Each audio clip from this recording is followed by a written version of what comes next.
델타 변이 바이러스 예방 효과에 모더나 백신은 76%, 화이자 백신은 42%에 그쳐 큰 격차를 보인 것으로 나타났습니다. 1조 달러 인프라 투자 법안이 연방 상원에서 찬성 69대 반대 30이라는 압도적 지지로 통과됐습니다. 3조 5천억 달러를 투자하는 헬스케어 기후변화 법안이 곧이어 입법 절차에 돌입하고 있습니다. 연방 실업수당이 9월 6일 끝나면 자영업자 430만 명, 임시직 330만 명 등 1,000만 명이 실업수당을 상실하게 될 것으로 예고되고 있습니다. 앤드류 쿠오모 뉴욕 주지사가 11명의 여성들을 성희롱한 성추문 등으로 결국 주지사직을 사임했습니다. 시청자 여러분 안녕하십니까? 워싱턴 뉴스 투데이입니다. 미국에서 델타 변이 바이러스에도 감염되지 않은 예방 효과가 모더나 백신은 76%인 데 비해 화이자 백신은 42%에 그쳐 큰 격차를 보여 주목을 끌고 있습니다. 지난 7월 기준 두 백신 효과에서 34%포인트 차이를 보여 돌파 감염을 막기 위해선 백신을 접종한 사람 모두 부스터샷이 필요하다는 결론이 나왔습니다. 조현우 기자가 보도합니다. 미 전역의 우세종으로 자리 잡은 델타 변이 바이러스 예방에 화이자 백신보다 모더나 백신이 34포인트 더 효과적이라는 연구 결과가 나왔습니다. 하지만 두 백신 모두 델타 변이 바이러스의 감염을 막기엔 예방 효과가 미비해 부스터샷 접종에 대한 논의가 지속되고 있습니다. 미 최고 의료기관 마요 클리닉 헬스 시스템이 5만 명 이상의 환자를 대상으로 진행한 연구 결과에 따르면 델타 변이 감염의 모더나 백신은 76%, 화이자 백신은 42%의 예방 효과를 보여 두 백신 모두 부스터샷의 필요성이 강조됐습니다. 델타가 우세종으로 자리 잡기 시작한 지난 7월 조사에서 두 백신 모두 감염 예방 효과가 올 1월에서 6월 대비 떨어졌습니다. 모더나 백신의 예방 효과는 86%에서 76%로 줄어들었고 화이자 백신은 76%에서 42%로 대폭 감소했습니다. 이번 연구를 주도한 벤키 박사는 어떤 백신을 접종했는지가 중요한 게 아니라 부스터샷을 접종하는 게 핵심이라고 설명했습니다. 델타 변이가 기승을 부리면서 백신 효과의 틈이 10% 이상 벌어지고 있어 백신 접종 완료자도 감염되는 돌파 감염 사례가 늘어나고 있습니다. 3차 부스터샷을 접종할 경우 18세에서 55세 사이에선 5배, 65세 이상 고령층에선 11배나 면역 효과가 강해진다고 화이자의 임상실험 결과를 통해 추가 백신 접종의 필요성을 시사했습니다.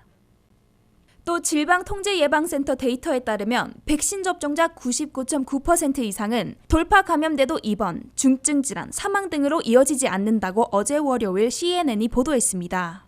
미국은 델타 변이 바이러스의 확산을 막기 위해 추가 백신 접종에 나설 채비를 하고 있습니다. 미 식품의약국은 이르면 한 달 내로 현재 긴급 사용 승인 상태인 코로나 백신에 대해 정식 사용 승인을 내려 백신 접종률에 박차를 가하겠다고 밝혔습니다. WKTV 뉴스 조현우입니다. 미 전역의 도로와 교량, 철도 등에 5년간 1조 달러를 투자하는 인프라 투자 일자리 법안이 연방 상원에서 찬성 69대 반대 30이라는 압도적 초당적 지지로 통과돼 연방 하원에서 최종 승인만을 남겨두게 됐습니다. 민주당 상원의원 50명 전원에 공화당 상원의원 19명이나 가세해 보기 드물게 초당 합의안으로 성사시킨 것이어서 9월 하순에는 최종 승인돼 대대적인 국제공사에 돌입할 것으로 기대되고 있습니다. 한면태 기자가 보도합니다.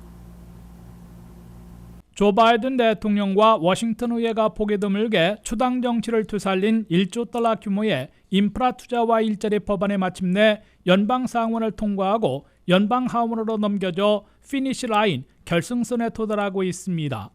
연방 상원은 1조 달러 규모의 인프라 투자와 일자리 법안을 최종 표결에 붙여 찬성 69, 반대 30이라는 압도적 초당적 지지로 통과시켰습니다.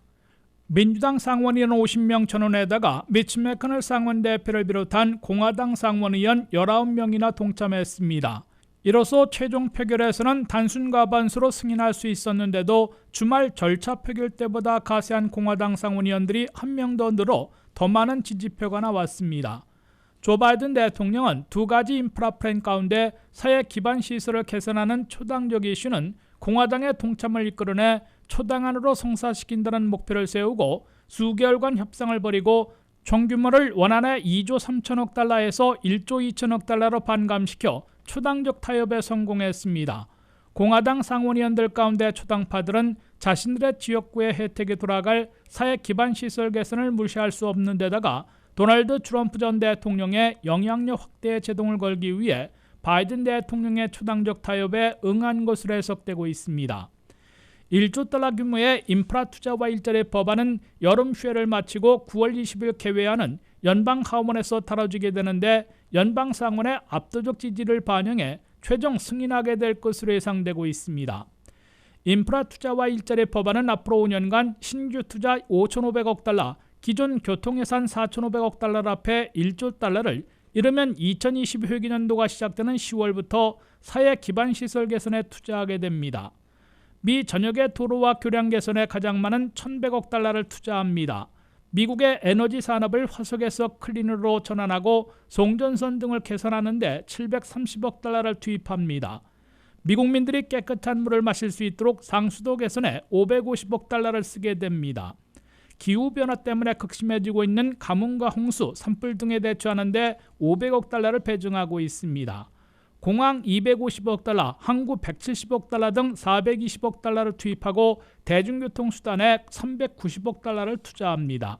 전기차 공급 확대와 전기차 충전소 25만 개 설치 등에 150억 달러를 쓰기로 했습니다. 신규 투자 예산 5년간 5,500억 달러를 충당하기 위해 코로나 구호 패키지로 이미 승인받은 지원금 중에 쓰지 않은 2,500억 달러를 전용키로 했는데 여기에는 26개 주에서 조기 종료한 연방 실업수당 500억 달러도 포함됩니다. 또한 부당 청구에 받은 실업수당을 회수하는 500억 달러와 메디케어 리베이트 시행을 늦춰 절약하는 500억 달러를 인프라 개선에 투입하게 됩니다. WKTV 뉴스 한면택입니다.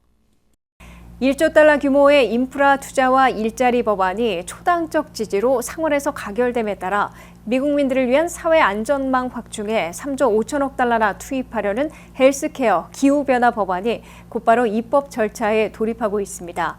민주당이 9월 중하순에 3조 5천억 달러 규모의 바이든 가족 플랜을 독자 가결하는 데 필수적인 상원의 예산 결의안이 이번 주 가결을 목표로 심의에 착수했습니다. 계속해서 한면태 기자가 보도합니다. 미국민들의 건강과 보육, 교육, 기후변화 대처 등에 8년간 3조 5천억 달러나 투입하려는 바이든 인적 인프라 가족 플랜이 상원의 예산 결의안을 시작으로 대장정에 나섰습니다. 1조 달러 규모의 인프라 투자와 일자리 법안이 마침내 연방 상원에서 69대 30이라는 압도적 초당적 지지로 통과되자마자 3조 5천억 달러 규모의 헬스케어와 기후 법안을 독자 가결하는 데 필수적인 상원의 예산 결의안이 심리에 돌입했습니다. 연방 상원 다수당인 민주당은 3조 5천억 달러 중에서 신규 투자 1조 8천억 달러를 10여 개 상원 상임위원회별로 배정해 세부안을 9월 15일까지 마련토록 지시한 예산 결의안을 표결에 붙여 50대 49로 일단 상원 본회의에서 다루기로 결정했습니다. 민주당 상원 지도부는 이번 주 안에 예산 결의안을 통과시키고 9월 15일까지 각 상임위원회별로 세부안을 마련해 예산 조정 법안으로 만든 다음에 민주당 상원의원 50명과 카말라 해리스 부통령의 캐스팅 보트로 9월 말 안에 3조 5천억 달러 규모의 바이든 인적 인프라 가족 플랜 법안을 독자 가결한다는 목표입니다.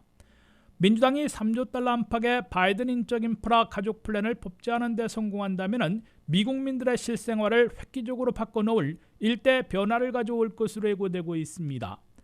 헬스케어와 관련해 오바마 케어의 정부 보조를 현재 2년간 확대 시행하고 있으나 이를 장기화하는 데 1,631억 달러를 투입하게 됩니다. 노년층과 장애인 6,300만 명이 등록해 있는 메디케어에서 치아, 시력, 청력 치료를 거부해주는 데 3,500억 달러를 투자하게 됩니다. 처방약 값을 낮추도록 제약사들과 협상해 10년간 4,560억 달러를 절약한다는 목표입니다. 차일드 케어에서는 보육비가 연 가계소득의 7%를 넘지 않도록 정부 지원에 나서는데 2,250억 달러를 제공하고 차일드 텍스 크레딧을 올 한 해만 시행하려다가 2025년까지 4년도 연장 시행하는데 1,042억 달러를 배정하고 있습니다. 노년층의 롱텀 케어를 집에서 돌볼 수 있는 홈케어로 확대 시행하는데 4천억 달러를 투자하려 하고 있습니다.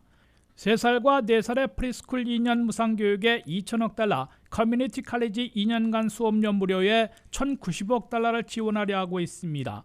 미국민이면 누구나 12주 동안 유급으로 병가나 가족 휴가를 갈 수 있도록 국가가 지원하는데 4천억 달러를 배정하고 있습니다. 기후변화에 대처하기 위해 2030년까지 탄소 배출을 80 내지 50%를 줄이고 전기차를 확대하기 위해 소비자, 제조사, 판매사에게 모두 세제 혜택을 주며 시민 환경감 시설을 운영하는 등의 4천억 달러를 투입하려 하고 있습니다. 여기에 드리머 270만 명과 농장 근로자 110만 명 등 400만 명에게 영주권, 시민권까지 허용하는 이민 개혁을 시행하는 데 1,070억 달러를 배정하고 있습니다. 델타 변이의 기승으로 코로나 감염 사태가 재확화되고 고용과 소비, 경제 급반 등의 제동이 걸릴 조짐을 보이면 추가 현금 지원금도 막판에 전격 포함시키게 될 것으로 예상되고 있습니다. WKTV 뉴스 안면택입니다. 연방실업수당이 9월 6일 노동절에 연장 없이 끝나면 자영업자 430만 명, 임시직 330만 명을 포함한 1,000만 명이나 실업수당을 상실해 생활고에 빠지게 될 것으로 보입니다. 각 주별 레귤러 실업수당을 받고 있는 300만 명도 연방실업수당 일주에 300달러가 없어져 적지 않은 어려움을 겪을 것으로 예상되고 있습니다. 미국의 고용시장이 한편으로는 뜨거운 고용 열풍이 불고 있고 다른 한편으로는 구인난이 심해지고 있으며 델타 변이 바이러스의 기승으로 앞날이 불투명해지고 있어 다소 혼란을 겪고 있습니다. 조 바이든 대통령과 민주당도 9월 6일 노동절에 끝나는 연방 실업수당을 더 이상 연장하려 들지 않고 있어 그대로 만료될 것으로 기정사실화되고 있습니다. 9월 6일 노동절에 연방 실업수당이 끝나면 1,000만 명 이상이 생활고에 빠져들 것으로 경고되고 있습니다. 주별 레귤러 실업수당을 신청할 자격이 없는 자영업자와 프리랜서, 임시직 등 430만 명이 연방실업수당 PUA로 받아온 일주일에 300달러씩을 상실하게 됩니다. 또한 장기 실직자들로 연방실업수당 PEUC를 받아온 330만 명도 일주일에 300달러씩을 더 이상 받지 못하게 됩니다. 당초 레귤러 실업수당은 통상 26주 동안 받을 수 있는데 팬데믹으로 수개월간 연장돼 그 추가 연장 기간에는 연방실업수당 PEUC를 받아왔습니다. 뿐만 아니라 페이롤을 받다가 일자리를 잃어 주별 레귤러 실업수당을 받아온 300여만 명도 팬데믹으로 연방에서 보충해준 실업수당인 FPUC를 일주에 300달러를 받다가 끊어지게 됩니다. 주별 레귤러 실업수당은 각 주에 따라 천차만별이고 이전 임금에 따라 산정되는데 현재 일주에 평균 387달러를 받고 있으며 연방에서 300달러를 보충해줘 687달러를 받아왔습니다. 이 때문에 레귤러 수당과 연방 수당을 합하면 일주에 평균 687달러를 받게 됩니다. 이로 인한 시간당 임금이 17달러를 넘어 실직자의 절반은 이전에 받던 임금보다 실업수당이 많아 일터복귀를 거부하는 부작용을 빚은 것으로 지적되어 왔습니다. 따라서 연방 실업수당을 한두 달 앞서 조기 종료한 주 지역이 26개 주나 되지만 연방 실업수당을 종료한 지역에서도 고용 확대에 큰 도움을 받지는 못하고 있는 것으로 나타났습니다. 오히려 6월과 7월 한 달에 100만 개 가까이씩 일자리를 늘린 뜨거운 열기를 보인 미국의 고용시장이 델타 변이 바이러스의 기승으로 새 감염자들이 1년 전 수준으로 다시 급증하고 있어 경제활동, 고용, 소비를 모두 위축시킬 위험이 있어 연방 실업수당 종료가 실직자 생활고를 가중시킬 것으로 경고되고 있습니다. 앤드류 쿠오모 뉴욕 주지사가 11명의 여성 등을 성희롱한 성추문 등으로 결국 주지사직을 사임했습니다. 쿠오모 주지사는 조 바이든 대통령을 비롯한 민주당 동료들로부터도 사임 요구를 받자 끝내 주지사직을 사임한다고 발표했는데요. 이로써 14일 후인 8월 24일 최초의 여성 주지사 대행으로 캐시 호컬 부지사가 취임합니다. 안혜린 기자의 보도입니다. 미국에서 세 번째 큰 뉴욕주를 이끌어온 앤드류 쿠오모 뉴욕 주지사가 40년 정치 인생, 10년간의 3선 주지사직을 불명예스럽게 끝냈습니다. 앤드류 쿠오모 뉴욕 주지사는 주정부가 다시 가동될 수 있도록 도울 수 있는 최선의 길을 선택하기로 했다며 뉴욕 주지사직에서 사임한다고 발표했습니다. 쿠오모 뉴욕 주지사는 앞으로 14일 후에 사임이 발효될 것이라고 밝혀 8월 24일에 공식 퇴진할 것임을 밝혔습니다. 이로써 쿠오모 뉴욕 주지사는 40년 정치 인생, 10년간의 3선 주지사직을 불명예스럽게 끝내는 오명을 남기고 있습니다. 쿠오모 주지사는 뉴욕주 검찰총장의 조사 결과 주로 공무원들인 11명의 여성들을 성적인 농담부터 가벼운 포옹, 키스 등과 같은 불쾌하고 원치 않은 성희롱을 해왔다는 165쪽의 보고서를 발표해 사퇴 또는 탄핵 위기에 직면해왔습니다. 쿠오모 주지사는 성희롱뿐만 아니라 주내 널싱홈에서의 코로나 사망 숫자를 절반으로 축소 은폐한 것으로 확인됐고 510만 달러를 받은 저서를 작성하는데 주정부 자원을 불법 사용한 혐의도 받아왔습니다. 뉴욕주 검찰총장의 발표가 나오자 같은 민주당 진영에서 조 바이든 대통령을 포함한 옛 동료들이 공개적으로 사임을 촉구하고 나서 완전히 버림받고 고립무원에 빠졌습니다. 게다가 뉴욕주 상하원을 동시 장악하고 있는 민주당은 쿠오모 주지사 탄핵 절차에 착수했습니다. 앤드류 쿠오모 뉴욕 주지사는 아버지인 마리오 쿠오모 전 뉴욕 주지사의 3선 기록을 뛰어넘어 내년에는 4선에 도전할 계획이었으며 민주당의 차기 대권 주자 중 한 명으로 거명되었습니다. 팬데믹 초반에는 뉴욕주에서 강력한 리더십을 선보여 찬사를 받았으나 올해 초부터 나온 전현직 여성 주 공무원들의 잇따른 성희롱 폭로에 나락으로 떨어지기 시작했고 널싱홈 사망자를 절반으로 축소 은폐한 것으로 드러나 팬데믹 지도력까지 상실했습니다. 쿠오모 뉴욕 주지사가 108년 만에 탄핵을 피하기 위한 듯 자진 사임을 발표함에 따라 뉴욕주 주지사 권한 대행은 8월 24일부터 캐시 호컬 부지사가 맡게 됩니다. 뉴욕주에서 여성이 주지사 권한 대행을 맡는 것은 이번이 처음이어서 또 다른 관심을 끌고 있습니다. WKTV 뉴스 안혜린입니다.